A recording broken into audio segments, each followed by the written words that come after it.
Set. All right, this is we're going to pick it up now from our convo interview. I know the podcasters don't like to use that interview word, but being and I've known Karen for really all my life, so to speak, since high school, we're going to pick it up right when she was, as she said previous, where she was in her senior year. She got engaged to her husband of now 47 years, Mark. And then, Karen, I want you to take it away as to lead us in to where you went into your professional education career. Go ahead. Well, I graduated in May 1975, and that August, I started working for Arundel County and was assigned to Arundel Middle School in Gambrills, Maryland, as an 8th grade English teacher. And I worked there, really loved working there for about 6 years. Then I got pregnant with my first child, Dan. Okay. So when I gave birth, I was on leave, and leave for about a year. Oh. Then they assign you pretty much anywhere in the county, you know. And so at this point, I was now assigned to Meade Senior High School, which is in Fort Meade, Maryland. Where was that, Karen? What high school was that?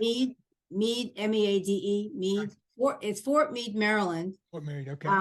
Meade High School is a public school on an Army base that I think the county rented the land for the school for like $1 a year for 100 years.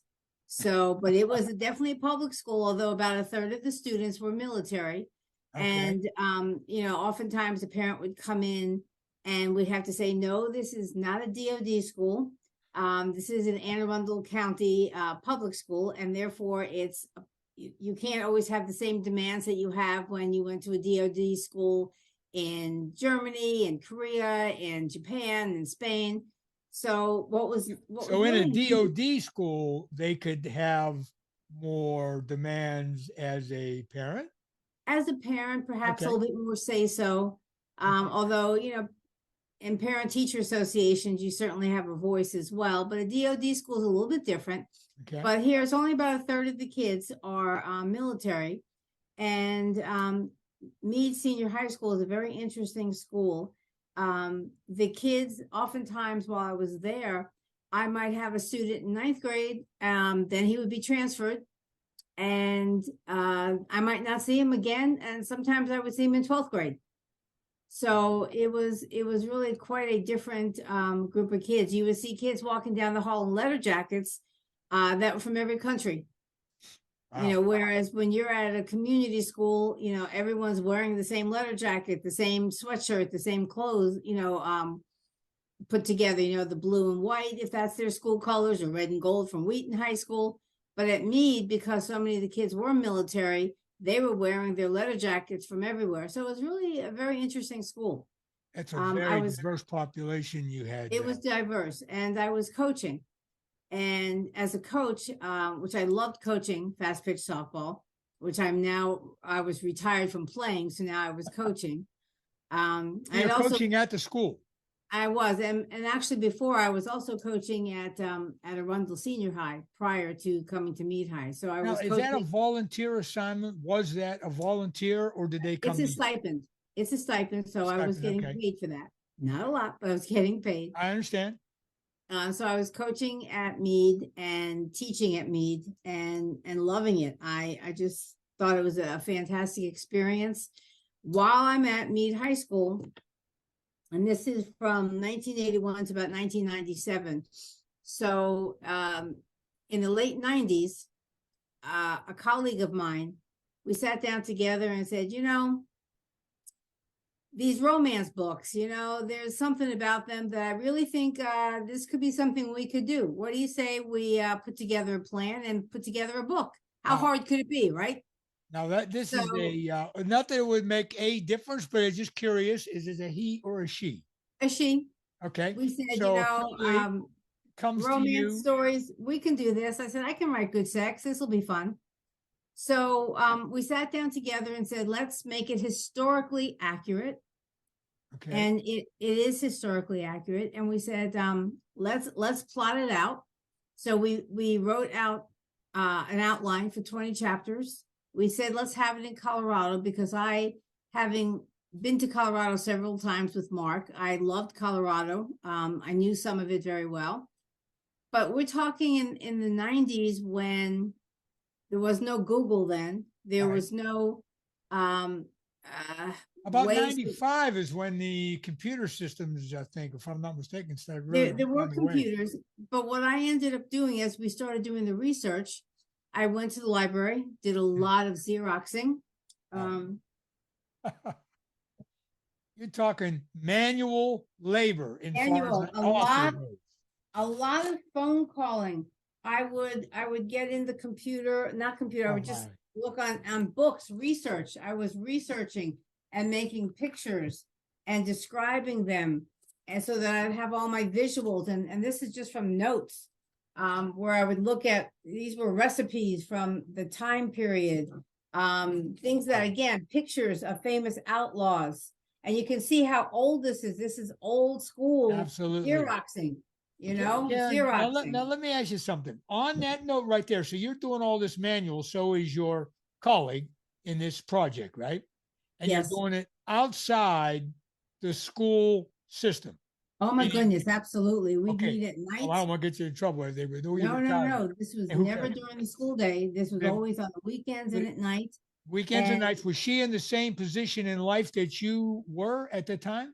Meaning, was she a single? Was she a mother? She was single at the time. Okay, gotcha. And so I had already had Daniel, and I'd already had Jason, my second one. Okay. So two. Okay. So I'm 2 kids, and I'm doing this, and I would call, and we're talking, I would get on my phone and I would make these phone calls to places in Colorado, and I would have these long conversations with people who were in historical society offices. They would send me information. I purchased several books from them. I was talking to someone who said, well, I'm in a computer room, but my computer is as large as the city block, because we're talking old school at the time. Wow. So it was a labor of love. We really did a lot of, again, really printing out and Xeroxing things from encyclopedias and notebooks and all different kinds of resources. So at some point, we put the book together. It was like giving birth. It was like 9 months later. And the contents of the book in plus a chapter outline, or are you talking about the actual content? We had chapter by chapter. Because what would happen is I would say, I'll do chapters 1 through 3, and this is what's going to happen. You pick up 4 through 6, and then we'd get together and we'd read each other's and make sure it blended. Well, who came up with the storyline? I think maybe basics. I did, because I was so much into that, the time period and the names. And so what happened was, we finished the book. We have it in manuscript form. And we're talking Burning Desires, correct? Yes. The book that came out in manuscript September of 19. Form like this. Okay. And now we're looking for agents. And we're trying to find agents. And we found an agent who said, I'll take your book. Okay. She took the book. She read it. I mean, I have my letters of rejection. I guess every starting author has that. Karen, explain for myself and to the audience what a writer looking for an agent means. Because today I understand it's a little bit different. But go ahead. It is a little bit different. We did some research again in books. It wasn't a lot of things online. And we would find agents who are accepting manuscripts, and specifically for the genre that we were working in, which was considered historical romance, which means that is historically accurate. Okay. Although the main characters are made up, but I would throw in real people throughout the book. So they're like Calamity Jane is in the book, and from real historical events around that time. Exactly. Gotcha. It started off in a real mine explosion, and it ended in a real conflagration of a city in Colorado, Durango, where the whole town went up in flames. Wow. So from the beginning to the end, I threw in the actual events that occurred from the beginning to the end, but with these characters. And I said, these characters are going to meet. They're going to have adversity. They're going to have conflict. There's going to be all kinds of things that go on, but in the end, they will be together. So it's the buildup of all those things that go on. And on the center of those characters, we're talking fictional characters, correct? Fictional characters, yes. So did you or your colleague come up with the persona of those characters, or did you split it up? It was kind of a togetherness. We worked on it together. And so, we said, who is she? Who is he? But then as we introduce other characters throughout, I might come up with some, she might come up with some, but we worked through that. And did you reference in your own head and heart somebody that you knew was like that? Or did you just completely put it together from a Hollywood character or a personal? It really was just something in our heads, who we envisioned. I always liked the character to have a name that was, her name is Jolene, because Jolene, thinking of Dolly Parton. Your partner? No, the main character. Oh, okay, I'm sorry. And the reason why I had chosen the name, that was my big thing, was I really wanted her to have a name that if it was abbreviated, because her name is Jolyn, somebody was talking to her and called her Joe, they wouldn't know if it was a girl or a guy. Right. And I needed that because there were things that she was doing that I did not want that, remember, I'm a feminist. I did not want being a woman to impede any of her journey. Did you, on that note, since you said it, you brought it up, did you carry your feminist? You were talking what, 97 now, somewhere in there? Yeah. Oh, absolutely. Did you carry that torch? Okay, if I may. Always. Okay. So, of course, things were starting to change considerably around that time. They were, but not that fast. Yeah, so, they were changing. So go ahead. Moving forward, what happened was you send out what's called a query, which is writing to an agent saying, I have this book. Here's the summation of the book. Here's the first 4 chapters. Are you interested? We'd love to, work with you. And that's when they write back and say, we're not interested at this time. It sounds wonderful. Good luck in your career. We did have one woman who said, I'll take your book. I'll work with it. And at that point, we were pretty excited. We thought, this is it. We're going someplace. Okay. And so hold on right there, Karen. So right now, at this stage, when this woman, this agent, takes it upon to take on your book, right? Yep. So what was your vision? What did you have? Was it to become a what's her name? J.K. Rawlings? Oh, Rawlings. Okay. It was truly just to be published. Gotcha. Okay, we want that was your goal, and it was the mission was the writing. Okay. The name on the book was a combination of my colleague and me, so we had that together. Got it. And so we worked with this agent. However, it was short-lived. I believe that we came very close on a table to being published, but it didn't happen quick enough, and she dropped us. And looking back, what was that? So anybody in the audience who's planning on writing a book like yours truly, or in the throes of it, what looking back, what did you not see, or she didn't see, or was it a mistake administratively, operationally, planning, strategic, what? I think that being unknown, and we were unknowns. Okay. That she wasn't willing to take more of a chance with us and push us to another publishing house or wherever. So again, she would said, it's not happening. So I have someone else who I'm working with where it is happening. So good luck. And don't let the door hit you. Gotcha. Was which I hear today all the time now, was self-published authors around then? I do not know, because again, we didn't have Google. The computer system was not something I wasn't doing any searching for that. Okay. And we kind of looked at each other and said, you know what? You're busy. I'm really busy. I've got 3 kids now. Wow. I'm moving up in my department. I'm now becoming the resource, which is like a chairperson for the department. I have more responsibility. I'm no longer coaching, and we put the book on the back burner, and that's where it's at.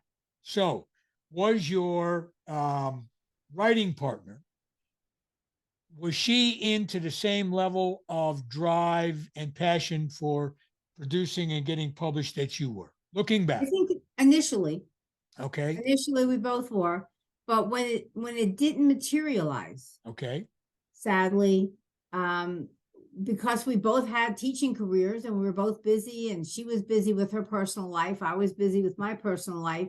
okay, We kind of said it was a good effort, it was a good try.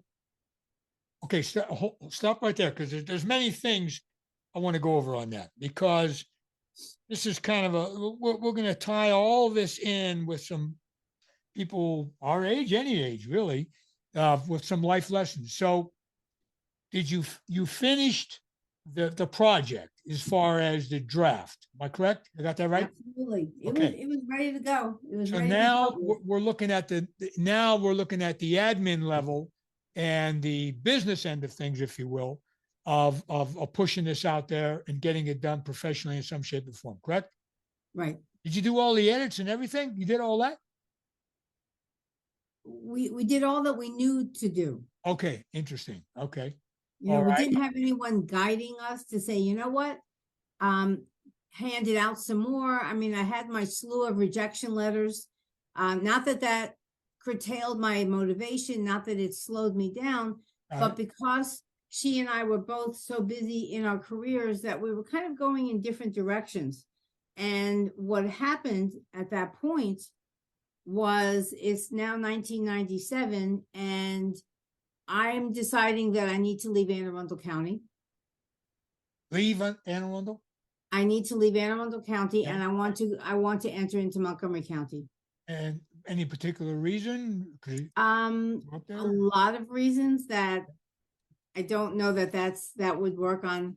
That's all right. That's all right. I'm just curious. I know the counties, the other people out there won't know it, the difference, but okay. So I mean, I can certainly tell you I'm on a different venue, but I understand. At any rate, I applied to Montgomery County. Okay. This was the second time I had applied. Actually, I applied a few years prior to that, and they just were not hiring at that point. And I said, okay, I'll try again. Give me a year now so we can set the tone, because we know the book came out eventually in 2019. So where are we at in time here? It's 1997. 97. Okay. The book is collecting dust on my bookshelf. Wow. So and I'm applying to Montgomery County. Okay. I go for an interview with a brand new school that was being opened called John Poole Middle School in Poolesville, Maryland. Okay. And as an administrator or as a as an English head of an English department. Okay. Okay. And when I went for the interview, I'm sitting there with 12 people at an interview table. Talk about stress. It was very stressful, but very exciting at the same time. I loved it. I had no problems with it at all. Good attitude. Way to look at it. I loved it. I mean, I'm jumping up out of my seat, walking around the room, showing things and talking about things. I mean, I didn't sit still. I don't know, maybe no one else does it. I don't know. So you had the fire. You had the fire. I had the fire. I left that interview from Poolesville. I drove home. 45 minutes later, I got the call from the principal, and she said, "Are you willing to leave high school to come to a middle school?" And I said, "Absolutely. I need to leave Anne Arundel County. Okay. But I want to come. I'd be glad to open this school with you." She was a wonderful woman. And yes, I am talking in past tense. And so I was hired not only as the English teacher, head of the department, and acting principal. So just listening to those titles and trying to keep it in line with your writing, I would think that your personal life is getting busy. The kids are what age now? What are we talking? Now we're talking, Dan is about to be 13. Okay. And, no, I'm sorry. That was Jason's about to be 13. And Dan he's 16. Jason is going to be, he's 85. And He's about to be 13, bar mitzvah. So you're in the combat years, as any parent knows. We're in These the kids are combat busy. years. They're all busy in Domestic sports, combat. crazy in sports. Okay. One of the other reasons that made it really hard was working in a different county in the state of Maryland. They do not all agree on holidays, days off. Interesting. I didn't know. Snow days, vacation days. And I needed to be in a situation where if my kids were off, I needed to be at home as well. Okay. And that was a hard thing in Arundel County. There were some other personal religious reasons for leaving as well. And in 97,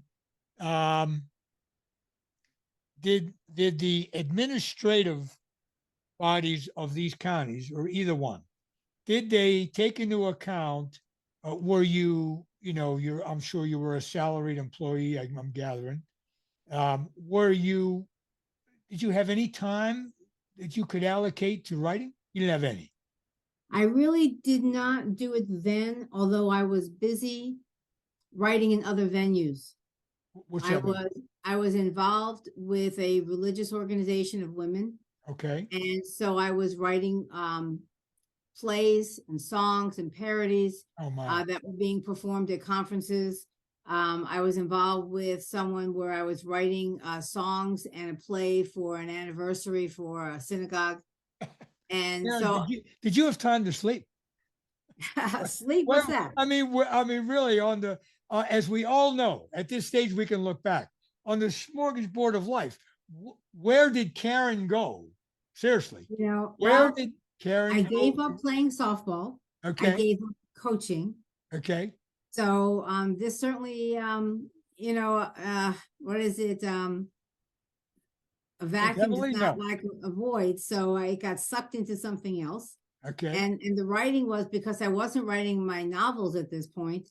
My writing came into other ways that I had to tap that creative energy that was still sitting there, and I was not about to let it go stagnant. But okay, so you were basically, if I could equate it to any type of skill sets, right? Playing a musical instrument, training in military law enforcement or firefighter or something like that. You were in the game. You're just a different genre, like doing the plays, the songs, and not writing your love novels. In addition to teaching and acting principal and working at this religious organization, I was also becoming a trainer. And I would go across the country to different women's groups and do leadership training and team building. So I was very involved in that. There were times where I was doing that, actually even at Meade High School, where I would train the staff on certain things. So now I was getting more involved, not only in teaching English and being the leader of the department, but I was also involved in doing staff training. So that was a segue to my next transition. And anybody who is an educator, a trainer, or a coach, even this right here, knows the preparation that takes. Back in the day, being an instructor, it took 4-to-1 ratio, meaning 4 hours to 1. I don't know if that's changed. Of course, that's before all the Google and everything else we have now and the instant PowerPoints and all that. But your time allocation you had to be a master of your time allocation. So, okay. So now it's 97. And I'm at John Poole Middle. You put the book on the shelf. Yes. Okay. Book is on the shelf. Book is on the shelf. One of the best advice that my principal, may she rest in peace, said to me when she hired me. Gotcha. I hired you to work here, but this is Montgomery County. And while you may be loyal to me, the county offers many, many different paths to take your journey on. So do not feel beholden to me and stay here should another path open up to you. Wow. That's quite a secured person. Oh, she was absolutely wonderful. Yeah. Sadly, the second year that we had opened this school, she suffered an aneurysm and passed away immediately. Oh my, suddenly. Yes, it was very sudden. And she was so excited to start that second year, having the first year under her belt. So I stayed at the school for one more year as I was acting principal until someone else came in. And at that point, though, I realized I needed to move on. And I interviewed. Move on, meaning what, Karen? You different needed school. to progress? I needed to change schools. I needed to take my path a different way. Okay. I found that I was doing a lot of training of staff during the school day, and I would volunteer and do individual staff trainings after school for anyone who was interested. For example, I would have trainings on different styles of teaching. I would have staff trainings on discipline, staff trainings on co-teaching methodology. So I would just come up with these ideas, and I would just say, after school, if you're interested, I'm here. All those curriculums you're talking about, those various curriculums, and being a former G-man, I understand the pressure that the government agencies can put on one, especially today more than ever. Did you have to follow strict protocols? Were you constant, or did you create your own? If you're the head of the department, if you're making up did you make up your own? Did your programs have to be passed by somebody? I was on my own. I was really doing this on my own. But that's what gave me the incentive then to interview at Rockville High School to be the head of the English department there. And I was able to take on that position. So I transferred from the middle school to Rockville High School, and this is now 1999, where I am the head of the English department. I'm also the staff development teacher, which was a new program that they had created for the county, and also the signature coordinator, which meant that a signature is really a theme that a school takes on. And so our theme was our writing, and I was not only focusing on writing for the whole school, but there were other schools that invited me to come talk to their leadership teams about what I was creating at Rockville High School. All in the same Montgomery County? Yes. Okay. Yes. Now, at this point, 1999, you're still 10 years away from Burning Desires being published out there, correct? Yep. So you said before, you did not journal your own journey. No, but I'm so busy. Okay. So you have a tremendous amount of drive. You're taking on all these various assignments. You got to be creating characters, which I don't know if they play out in your books or not. What happened to your original partner that came to you and said, let's do a love novel? Where'd she go? She eventually, over the years, I believe she remarried and moved, I want to say, to North Carolina, and we lost touch. Okay. So we just have lost touch from really not, connecting. We're not talking about the book at all. She's in her path. I'm in my path. I'm really involved at Rockville High School with so many different things, creating things for the advanced placement programs, designing different things. One of the things that I had created at Meade High School was I used to have a tea every year, and now I'm creating that tea at Rockville High School, a Victorian tea, because I was teaching literature.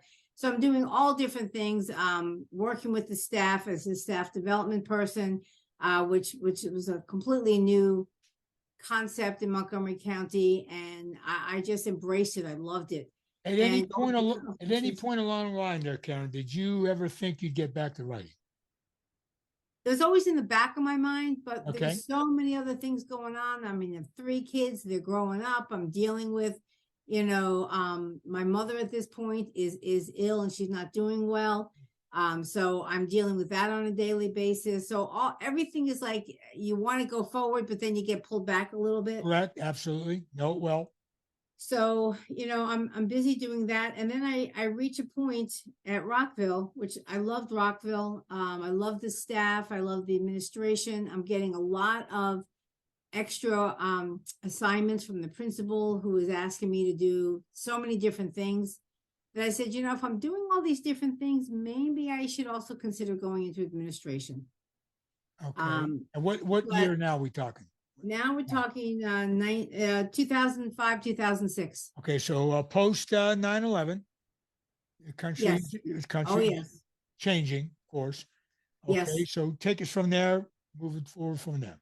So I realized at this point that I did not go into administration until the youngest of my kids was old enough that if I was going to be away at night a lot, it would be okay. And I know that when I started the administration process of going to classes, because now I'm going to basically going to McDaniel College for my administrative degree. I'd already had my bachelor's degree. I already had my master's degree, which was required before 10 years. So I have my master's, but now I have to have a second master's in administration. And when you got your master's, that you're already on the job? Oh, yes. The first master's, yes. Does the system pay for that, or do you foot the bill for that? Montgomery County helps. Okay. They helped out. So it wasn't a free ride, but it certainly was helpful. So at this point, I'm talking to my children and I'm saying, this is where I'd like to go at this point. My oldest now is in college. My middle one has graduated high school. Okay. He's in college, and my youngest is still in high school. I said, I'm going to be busy going to take classes. And then as an administrator, I'm very, very busy. Are we okay with all of that? And that was my daughter who said, we got you covered. We're okay with all that. And during that time, right there, was the school system and the county had to be changing. Meaning, it was. Okay. And you kept up with it. You didn't find it any more burgeoning than anything else. You kept plowing through. No, I love the courses that I was taking as an administrator. Okay. And in order to do that transition, I now interviewed and applied to Sherwood High School as an administrator. Karen, on our part one of this conversation, from the time you were a child and started reading, thanks to your brother, okay, you're living the dream, so to speak, excuse the expression, because you're knee deep. You go as an operator, meaning a teacher, you work your way up through the ranks, and you're now the general, so to speak. Okay, am I correct? I wasn't quite that high, but you're a commander now. Okay, and you have your own family, and take us to the point where the writing started coming back into focus. Well, as an assistant principal, okay, I'm doing a lot of writing of evaluations and observations. So it's a definitely different style of writing, although I am writing. HR. Oh my. Yes. So I'm busy writing. I'm working with student teachers. I'm also mentoring rising assistant principals. So I'm going to their schools. I'm helping them out. I'm busy doing so many different things. Did you feel equipped? Let me ask you, professionally, did you feel equipped to handle every new task, or did you just dig in? On day one, it was extremely overwhelming because they tell you so much, but there are things they don't tell you, not on purpose, but so, it's a very, very strong, high learning curve. Every day was different. I would go in with my to-do list and never touch it.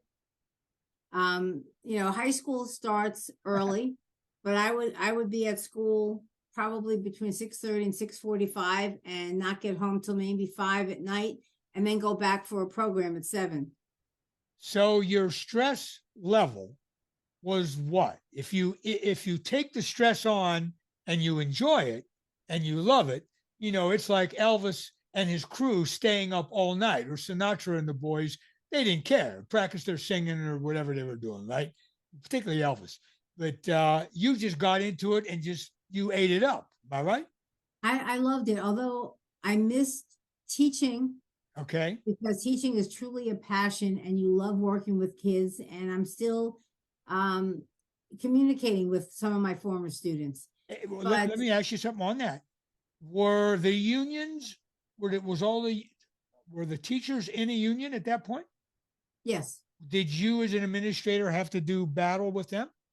No, I was in a different union. Excuse me? As an administrator, I was in a different union. Different union, okay. So totally did that take up the time? No. Okay, interesting. No. But I was, I had come off prior to being administrator. I had actually presented at conferences out in California, out in Colorado. I mean, I embraced all of that. I love that. Was to me, that was still teaching. You had a tremendous level of experience in your bag. Yes, and I really loved it all.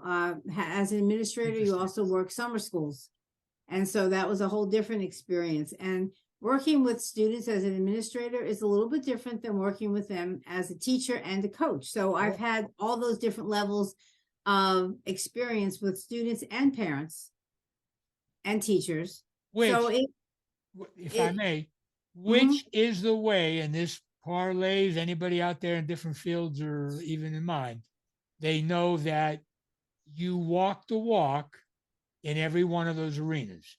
Yes. You don't have to stay there, but you have to know that walk, meaning a teacher, a new teacher, yes, and all the problems that they come across, a new coach, a new mentor. You have to have all that experience. So at this point now, what you're describing, how many years do you have under your belt on the job?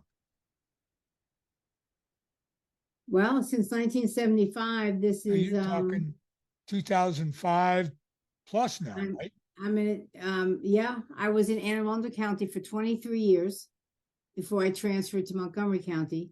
So those retirement systems carry over? There is reciprocity with the state, yes. Okay. Thankfully. So that really helped. I did take a nosedive in salary, but which way? Anne Arundel? From Anne Arundel to Montgomery County, I did a dip. I'm shocked. Down. Anybody knows Montgomery County? I'm shocked. Let me for a drink. But yet I was able to come back up. So okay. So what my point to this line of conversation is, which I could go down this road in depth myself, but did you envision retirement? Were you looking at that exit, or did you not even on your windshield? It really was not on my windshield until I reached the point where I wanted to become a principal. And I interviewed to be a principal at a couple schools. Okay. Was not given the opportunity. Okay. What year are we talking now? Give me a year. Give me a time zone. 2015, 2016. All right. So now we're getting close to your first book coming out. Your first book that you wrote, what now? 10 years ago, 12, 13, 14 years ago? Okay, go ahead. So you go for principal. So I'm not getting that level. A little frustrated, a little disappointed. Okay. And looking back, why? Well, what would you say? Because I really felt that I would have done a really good job with the school. I really felt that I could take a staff and students and move them with the vision that Montgomery County wanted. What was the problem on the not getting the position? Looking back, would you say? What was the problem? If there was one. I don't know. When I went back and asked about my interviews with the powers who be, there was nothing negative about my interview. Okay. So, it wasn't meant to be, I guess. Okay. And at that point, I said, I put in 42 years. Maybe it's time to change my path. Okay. Interesting. Now give me a year. Okay. So now we have a thought process set up, which is perfect. Mm-hmm. So now there comes a time in everyone's life, anybody that's been out there in any field, and you are pursuing your vision and your mission is to get XYZ. And sometimes you fall short, okay, to yourself. Yeah. Maybe not to others, which is more important to yourself. And you realize whenever you do your thinking, whenever Karen talks to Karen, that's why I say about journaling. Right there at the end of that pen, boy, just go write it down, sit in the corner at night when everybody's in the rack, whatever, and open that book and just write it. I say that to everybody, my daughter. Anyway, so you decide there's a turning point now. You're going to have to make a decision on where this ship is going. Go ahead. So at that point, I realized that it's time to hang up my chalk, so to speak. Okay, got it. And and Then say, the board was okay, digital, no longer, yeah, I know. right? It's all these different boards, Right, but right on the walls. yes. And I said, I have more to me now. I have other things I need to pursue. I'm not going to stay in education forever. Okay. I need to pursue some other things. So at this point, it's 2017, and I hang it up.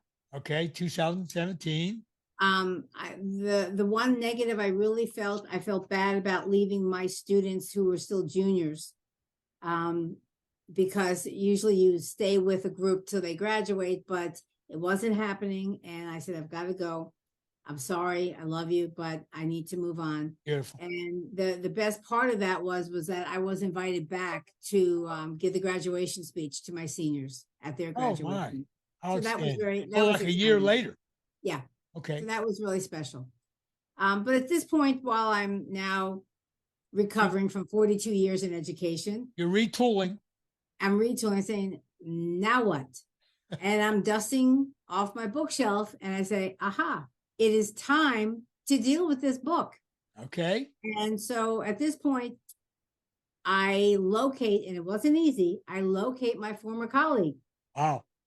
And I said, hey, I'm opening up the book again. Okay. I'm going to edit it. I'm going to work on it, and I'm going to get it published. And she said, it's all yours. I want no part anymore. I'm done. Wow. Okay. And we don't want to, okay. Well, that ended that part of the relationship. Collaboration. Okay. So now it's on you. So now it's all on me. And so I open up the book again, and I'm cleaning it up. I'm changing some things. I'm putting my spin on it throughout the entire book.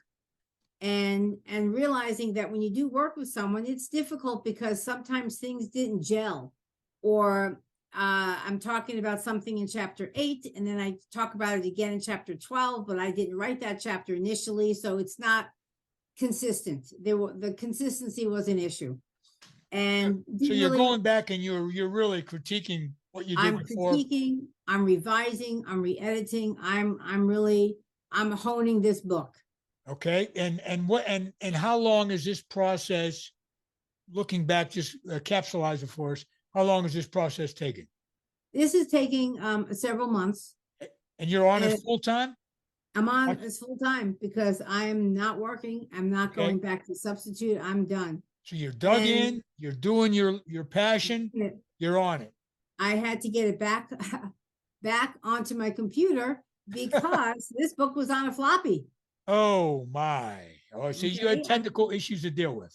I had to deal with all of that. So, I'm getting it back in here, and I'm really word for word going through it. And I'm saying, you know what? I'm very disappointed in having to deal with agents. I don't know anyone who's an agent. I don't have any connections in that publishing world. Okay. I'm going to look at this concept of self-publishing. Okay. And so I researched self-publishers, companies, right. And I found this company out in Colorado, and I contacted them, and they were extremely friendly and positive and sincere, and we worked it out. And they took my book, and they worked with me from day one, and I loved it. They were able to say typical things. You questioned that, did he love you? But you already questioned that 30 pages before. Well, when you're in the throes of a book, you don't always remember those details, but now you have someone who does. So they're on it. They're on it. They said, we can make a cover for your book. And I said, I have a friend who's an artist, and my artist is the one who designed that. Oh, wow. So that was my only connection. And now she's a beautiful artist. She does beautiful work. But anyway, so this was starting in 2017, 2018. And by 2019, it's official. It's published. It's online. It's on Amazon. And I'm just thrilled. I was very sad that my friend did not want any part of it at all, because I certainly would have included her. I thanked her in the book, as being, my collaborator. But at this point, and I don't know that she's ever found the book or seen the book or read the book at this point. I don't know. She never contacted me. The whole relationship just changed. It wasn't that we severed our relationship. Okay. She just went a different pathway and did not want to be involved in this at all. So how did you feel when you launched and you're now on Amazon looking at it? Like the rest It of the world. was, I mean, I cried. I mean, it was just, Yeah. it was my dream come true. Didn't get that Mercedes yet, but, I understand. And red, I got it. I still got the picture. I'm going to put it up. But that's I mean, when you think about that sweet spot of how many years and all those things you went Yes. through, Yeah. and anybody gets that one window of when it's time to change those Yes. gears. And And I especially was, at that age, yeah, I mean, to have you the know, drive instead of being burnt out. yeah, I never felt burnt out. Oh, And obviously. and I was able to I went to an independent bookstore in my Okay. local town and said, I've got this book and I've got a lot of friends who will come if I do a book signing. And she goes, oh, those aren't very popular at all. I said, I can make this one popular. And so we did a They book told you signing. that the love romance models weren't very popular? Yeah.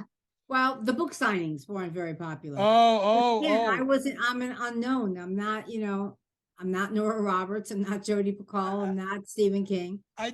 On that note, I did a little Googling, took a couple of drags on the Google pipe and found that the number one book genres that make the most money, number one, romance and erotica. Duh. Yeah. Okay, like is that changed yes. since Adam and Eve? Okay. The genre of historical romance is so popular. That's why you look at Hallmark Channel and all their rom-coms, all the romantic comedies. I mean, people want that. They want to see two people come together and be happy ever after. I mean, the theme has been around since really Adam and Eve. I mean, really, truly, yes. in any culture, culture. That's and true. Just for again, not my facts, according to Geo Affleck, the top 5 selling categories, nonfiction is memoirs and biographies. Mm-hmm. Okay, so but I mean, you're in a different arena, of course.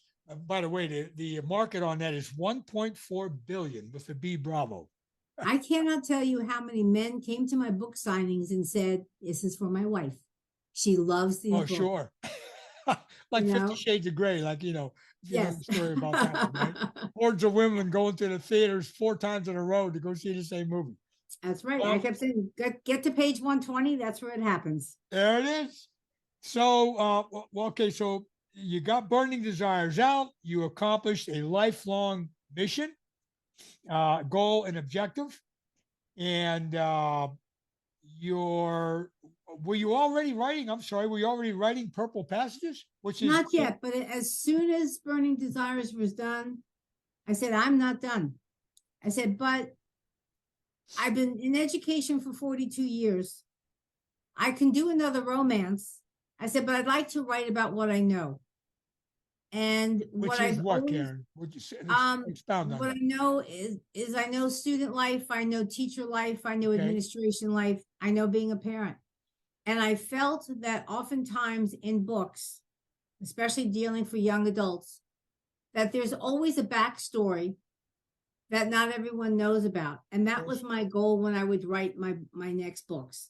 And Purple Passages, which I took this picture of Lake Needwood, and I said, you know what? I'm going to write a book where I'm not going to use a self-publisher. I'm going to do it all on my own.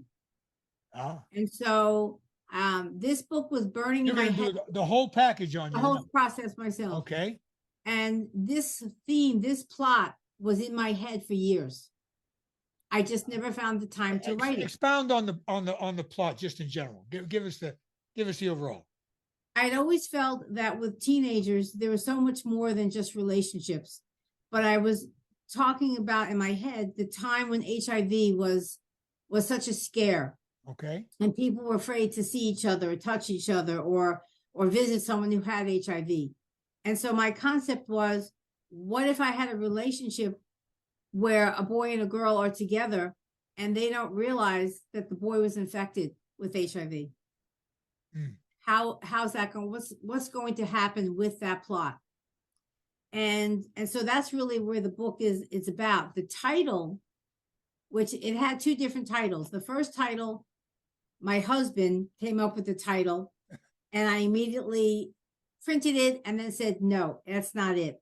As a teacher for many, many years, when I was teaching literature, I would say, when you read a book, there is a line that you read that makes you stand up and say, oh my gosh, that was the best line I ever read.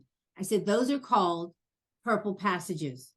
I said, so the title of my book is going to be Purple Passages, because anyone who ever had me as a teacher is going to know immediately that's what I'm talking about. That line, make sure I got this right. I'm going to use that again with your permission. So the line Purple Passages, am I correct? Yes.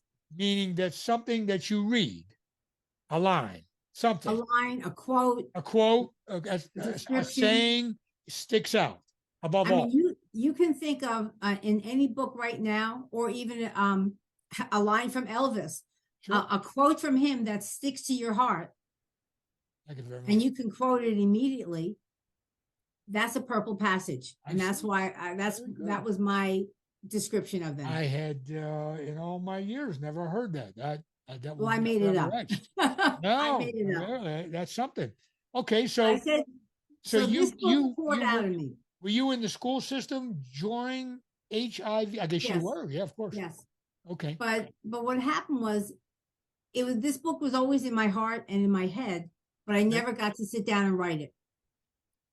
And now I'm saying I've got to just sit down and pour it out. It's not very long. Okay.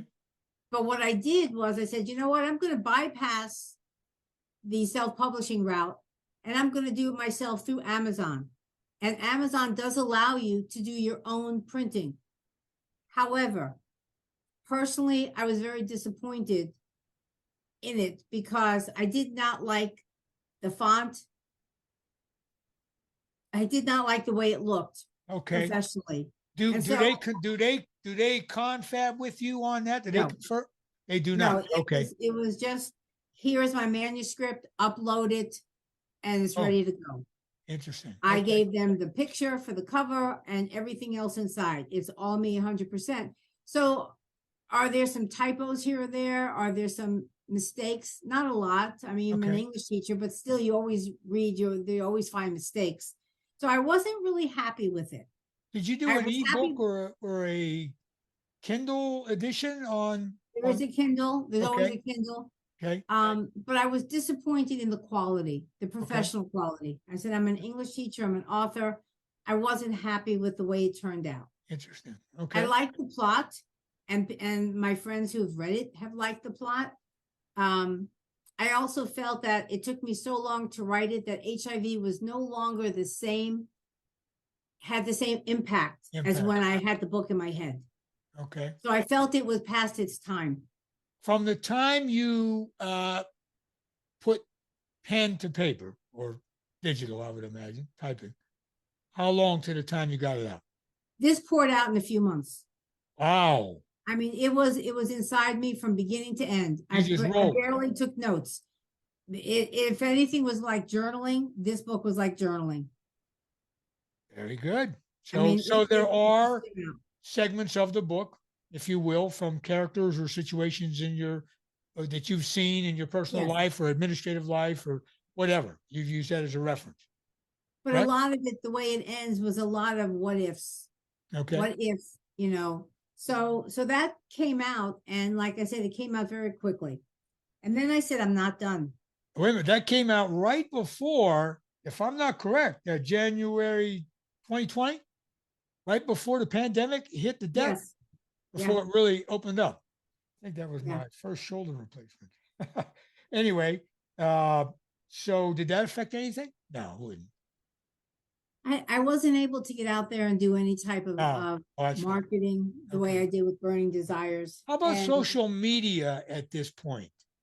I'm working on Instagram and Facebook, and I'm promoting it that way. Were you doing it then? Yes. Okay. Was it lucrative? Again, I'm an unknown, so I'm not getting a lot of hits. Gotcha. So, Ms. Karen, everybody starts as an unknown. Yes, I know. I mean, Albert Einstein, right? Where was he at? I mean, come on. Yeah. Everybody starts as an unknown, right? Okay. So now, so you do this book in months. It gets out there. Would you say, don't want to do any what's that website? Click for retail, something like that. Was it successful? No, good, yes, in between, not so good. Slow. Okay. Not jumping off the bookshelves, that's for sure. Okay, so from January 20, your third book, Secrets in the Halls, paper comes out in this past summer, right? Correct? Yes. 22. And so how did you go from Purple Passages to that one? I knew that I needed to have a book that had more depth, more characters, more development. And again, there was something that was burning inside me that I just had to write about. Okay, hold on. Explain that. No, I want to ask a question on that. Because behind you, I have another author of a nonfiction book that I'm going to be interviewed. And I'm not going to say her name, but I'm going to share that I've already had a couple hours of conversation with her prior to what we're doing right now. And same issues, life, family, holding back, not throwing the football, not throwing the Hail Mary, finally decides, hey, I'm going to put this away like you did with teaching, and I'm done with that. I'm going to go for the fourth and goal. Okay. And she does it and kind of finds out that just stimulated everything, not the end, just stimulated. So you're really up now. Now, let me throw this question in here. During this time, now we're going 2020, you're already rolling into 2022. Are you doing anything linked to a school system? No. You know, contract work, nothing, government work of any type, state, local, or federal? You're completely self-employed, if you will. Yes. Okay. I see you at your residence there, I'm assuming. Did you do all this writing right there in that room? Mm-hmm. Okay. There are some people that sat at my daughter's wedding table right across from you that go off into the woods like Hemingway and some others, right? For months. I mean, like shut it down. You know, maybe take an exercise bike or a backpack to go hiking, or a pack of camels or a carton of whiskey or whatever the deal is, right? But the bottom line is, you locked it down and you got back up on. Well, you didn't get off. You stayed with it. You're just getting fired up. So now, take us into Secrets in the Halls. I really felt very strongly about the fact that when you're in a school setting and you're in a classroom and a kid acts up or does something totally inappropriate, and you have to discipline him and deal with his parents, I always felt that there was a backstory. There was a backstory to every teacher, a backstory to every student, a backstory to every parent. And I find that when I was an administrator, I knew the backstory of the kids and the parents very much. I was very much into their, not their private lives, but the reasons why perhaps things were happening. And I might go up to a teacher and say, look, I know Johnny didn't do his homework again. And the teacher might say, well, that was the last day. That was the deadline. That's, I'm sorry, he failed it. I said, yeah. And I'm sorry that he failed it, but I just do want you to know that he went home. His dad is an alcoholic and he was passed out on the couch. Mom was working her second shift, and his two siblings were hungry and needed to help with their homework and needed help with food, and they needed their baths. So he never got around to doing the homework. Is that an excuse? Yes and no. I mean, maybe he should have stayed up longer. But I always felt that there was more to it. Now, granted, not every student, not every teacher has a good backstory to explain why they do what they do. Of course. But I felt that sometimes you needed to know that. So what I get into, why I call it Secrets in the Halls, is because when you see what's happening with the characters, I immediately slide into a backstory. And I'll say what happened maybe explains what's going on. And so when the story ends, when the book ends, there's a lot of, oh my gosh, what's going to happen next? And that's why I'm already writing the sequel, which I'm almost done. I'm so close to being done, but so many other things in my life yank me. And so I can't sit here and write like I want to. I understand. When you work and you have hours you have to put in, 7 to 5, 9 to 6, whatever. But when you write, you've got to carve out those hours as best you can. So if I get up and I get a call that says I got to go take care of my aunt, there goes my day. If my husband says, you know what, I have a doctor's appointment, let's go deal with that. Okay. Let's go do our exercises. I'm going to go for a walk. We're going to go swimming. Now it might be 3 PM. I'm really tired. I don't know that I want to write. Or it's the evening and it's like, hey, let's watch this movie. Okay, now I'm not writing. So I really have to find, there are authors who tell you they write from, I remember reading Daniel Steele used to write from 11 at night till 5 AM, but she had nurses to take care of her babies, you know, or Diana Gabaldon from Outlander. She says she writes all night long, but she can sleep late because her children are grown up. It doesn't, my situation doesn't allow me to do those. I'm sleeping at night and I'm writing during the day when I can squeeze it in. So now you are close to putting out a sequel to Secrets in the Halls. Yes, but this time when I finished Secrets in the Halls, I said, I'm not putting this out on Amazon without further review. I'm not going to do it myself. I need help. Oh, I had a friend who I sent it to, who she would do some of the grammar for me. I had a couple friends who would read it and give me some advice on whether they felt it was going in the right direction or where it was happening. And then I researched again for self-publishing companies. And I went back to my original one, but I couldn't find them. So I don't know whether they folded up. I don't know what happened to them. And the reason, Karen, that you're going back to professional outside help, if I'm saying that correctly, support, is time management, the speed, get it moving, get it out. What would you It was advise? really a matter of professional quality. I didn't like the quality of my second book professionally. I knew the plot was good, but I didn't like the way it looked. And I wanted to. You say you didn't like the way it looked. What's that mean, Karen? The inside, I was not happy with. Okay. That way. Gotcha.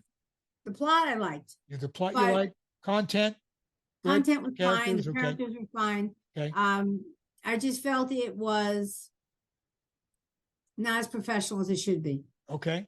So when I was done with Secrets in the Halls, I said, you know, I'm not going to look for an agent. I'm going to go through self-publishing because I'm tired of waiting for an agent to look at it and say, never mind, go for another agent. I'm getting older. I have a finite amount of time left in my life. I had no doubt about that. No doubt. And so I'm not going to wait around for an agent to say, I'll take a chance on you. I'm going to take a chance on me. I researched, I came up with a company that I really liked, run by a woman. And I said, okay, if this woman can run this program, and she was very personal. Every time I emailed her with questions, she was right there. We FaceTimed together, and she worked with me very quickly and efficiently. And I liked the way she was able to read the book and, her staff to read the book and work with it. So this woman you're dealing with, does she do this full time? You say she has a staff, so this is a full time gig. It's her company. Okay. So she heads it up, but she has a staff who does many of the things in here. So where are you now in the time sequence of this fourth book hitting a deck, getting out? Well, the fourth one, that's not done yet. Okay. So you're still right. As soon as it's done, I might, which I hope to be done before the end of the year. Okay. I might consider once again looking for an agent. I have entered my book in a contest. I don't know if that'll help. I might try and go the way of entering the book in some magazines. What's that mean? What's that mean? I'm not familiar with that. What's that mean? A book in a contest? They have American Book Awards contests that you can submit, a manuscript. So, I submitted it, but, I have not heard. So I, don't have great hopes for it, but I figured I would try. And since I have 3 books under my belt, I thought maybe if I were to write to an agent, say I might be unknown, but I do produce quality, and look at my examples. Can you take a chance on me? Do you use social media today? Yes. To promote. If you look on Instagram, I have 2 Instagram accounts. One is my professional author account, and one is my just regular account. Okay. And where do people find you? Where did they That find would- you on that? on Under on what my name? Go ahead. make sure it's correct. Let's put that out where they find you. And go ahead. Let me, whoa. Trying to get on here now. Do you have a crew of professional teachers or educators that follow you? They don't necessarily follow me on Instagram, Okay. but I am on Karen_L_Rose_author. Okay. And Say that's it one my more time. professional Karen _L_Rose_author. Gotcha. Okay. And I post on there. I post on my other Instagram account just because I have more followers, and I post on Facebook. And you do post on Facebook. And on Facebook, you're under Karen L. Rose? Karen Rose, yeah. Okay. And let me go backwards just a taste. If social media was around when you did write the releasing Burning Desire, well, it was around. Did you do anything then using social media? I did use Facebook. I wasn't into Instagram at the time, so I did use Facebook. Okay. And that helped. And that helped. That's right. That's where I was going with it. Okay. I am on Amazon. They call it KDP, Kindle Direct Publishing. And so they have marketing. And so I try to do marketing through Amazon. Okay. And is that working for you? A little bit. Okay. I'm not that savvy with all of the tricks on marketing. So I do my best. My daughter. That's a whole study in itself. It's such a whole different world. I do something now where if someone's reading my book online, that's part of my marketing as opposed to just buying the book outright. So I don't know. I did I won't say my day job, but I did a white paper, if you will, on the fake postings that Facebook and Amazon, the bots, they get for positive or negative reviews. And, they're trying to clean that up. But, the reason some books get promoted, some books don't, and, like people come out of the blue and where all those negative or positive, either way, reviews stack up quickly, very quickly. Well, the minute I post on my author page on Instagram, I get a lot of, hey, want me to review your book? And of course they charge for that. It's not, nothing is free. Nothing is free. Nothing is free. Well, Karen, I tell you what, your story, which I did not know, that's for sure. A couple of thoughts in my head, which would apply to anybody out there.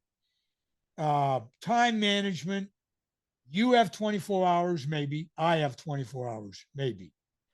Depending upon one's religious beliefs, nobody has the next 5 minutes, correct? So, and at our stage of the baby boomer life, the windshield is about the size of a rearview mirror. So, everything now really has to preciously count. Of course, you could say that every step of the way, and you obviously showed by what you've said about your career that it did. But if you were to offer a piece of worldly advice, being that you've authored 3 books, was a school administrator, 40 some years in the business, dealt with everything an administrator has to deal with. I spent a career in the government. I know all the hassles and the problems and the HR issues, along with performance issues. What would you say if there was anything from somebody starting out today who's midstream and they say, hey, I want to write. Where do I begin? What would you say? Number one, never give up your dream. And number two, the best way is to sit down and start writing.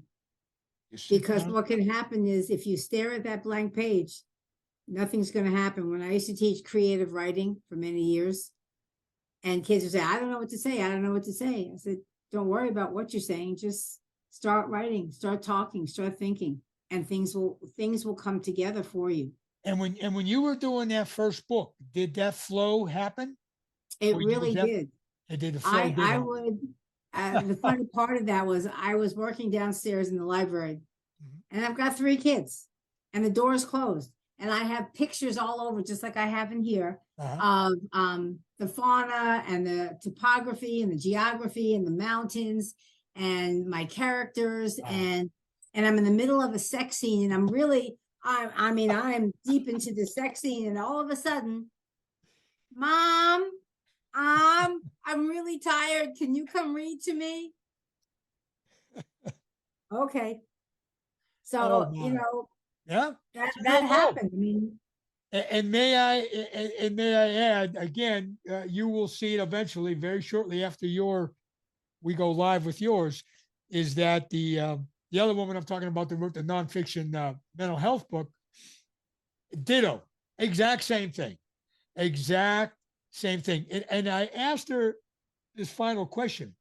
Looking back, and now I'm directing it to you, could you have applied your time any differently? Or was it the best you could have done, even now critiquing yourself, looking backwards? Excuse me. I always feel I should have started sooner rather than later.